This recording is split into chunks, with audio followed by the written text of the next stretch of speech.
Ketua DPP PDIP Ganjar Pranowo hadir dalam sidang Sekjen PDI Perjuangan Hasto Kristianto di Pengadilan Tipikor Jakarta Pusat hari ini. Ganjar mengaku dirinya sempat bertemu Hasto ketika tiba di pengadilan. Dia juga memberikan semangat untuk Hasto dalam menjalani proses hukumnya. Sebagaimana diketahui, Sekjen PDIP Hasto Kristianto didakwa telah melakukan perintangan penyidikan KPK dalam kasus ex-caleg PDIP Harun Masiku. Dalam sidang kali ini, Jaksa KPK akan menghadirkan dua saksi. Mereka adalah Nur Hasan dan Kusnadi. Staf Sekretariat DPP PDI Perjuangan Kusnadi mengaku sempat dititipi koper isi uang oleh Harun Masiku.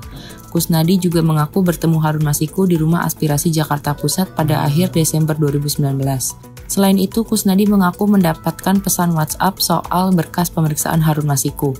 Pesan itu diterima Kusnadi dari nomor ponsel yang diberi nama Sri Rejeki Hastomo.